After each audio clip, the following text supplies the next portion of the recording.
Hello friends, in today's video I am going to the Mahabodhi Society of India. It was Bodh Gaya, the place of supreme enlightenment where Anagarika Dharmapala had come in 1891 at the age of about 26 years only and sat under the present Bodhi tree near the Vajrasana. The Bodhi tree was then very young as it seems in a picture taken at the time. He was with a Japanese monk Kozen Gunratna during this visit. Seeing the deplorable condition of the Mahabodhi temple precincts being desecrated by the then so-called honor of the most sacred place of the Buddhists of the world, Dhampal wept and took vow to remain here and restore the condition of the place to the Buddhists. And the result was the foundation of the Bodh Gaya Mahabodhi Society in May 1891 in Colombo, which later became Mahabodhi Society. In the same year, in October, he convened an international conference at Bodh Gaya, which was attended by the representatives of some Buddhist countries. It is not a matter of amazement that a very young man who was in his 20s took such a bold decision to establish an international organization, to convene an international conference, to start a Buddhist journal, the Mahabodhi, to address the Parliament of World Religions at Chicago, and to proclaim a great struggle against the very powerful organization of Bodh Gaya Mutt for the liberation of the Mahabodhi temple. All these great works were undertaken when he was below 30 years of age. Very rare people dared to wage such a kind of war against a powerful organization in a different country where no any kind of support is expected. Anagarika Dharmapala was definitely a very rare personality who dared to do many things which could be said was beyond his capacity. How could he determine to do so difficult things? Due to his strong will, hard determination, inner power, or something other instinct which always kept him energized to sacrifice himself for the good cause of the Dhamma.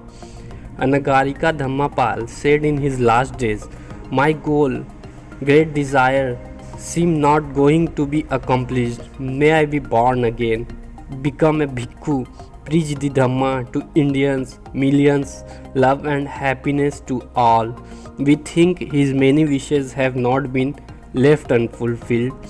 He lived through his great deeds, his great inspiration that kept on charging his missionaries to go ahead and work. This year, one dream project of Srimad Anagarika Dharmapala is going to be realized by the establishment of Mahabodhi International Institute of Pali and Buddhist Studies at Bodh Gaya. Dharmapala also wished to produce learned Buddhist monks and laymen. At present, there is a Buddhist involvement at Bodh Gaya where there are more than 100 monasteries and temples of many countries and Buddhist organizations. This new Buddhist learning center at Bodh Gaya needs good support for its development suitable to its name. This building of the Mahabodhi Society of India Bodh Gaya Center is the first and oldest structure of the Mahabodhi Society, erected in 1901 at the cost of Rs 15,000. The founder of the society, Anagarika Dharmapala, took great pains in collecting funds from the devotees of Sri Lanka, Burma and other countries for completing this building.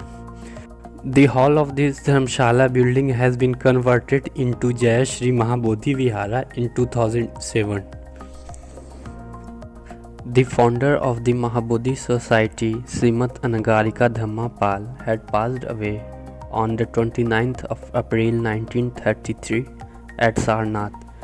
The 85th anniversary of his passing away was observed at Bodh Gaya. After a meeting, a Sangdana was offered.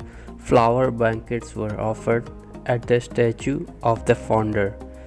In the meeting hall, flowers were offered at the portrait of Anagarika Dharmapala. Bodh Gaya being the most important pilgrimage of the Buddhist world, the Bodh Gaya Center is very much engaged with pilgrims service activities. The monks extend good assistance in performing puja, giving discourses, taking the pilgrims to the holy sites of the surrounding area, and arranging sangdana, etc. Pilgrims from Sri Lanka and other countries prefer to visit the Bodh Gaya center for such religious services.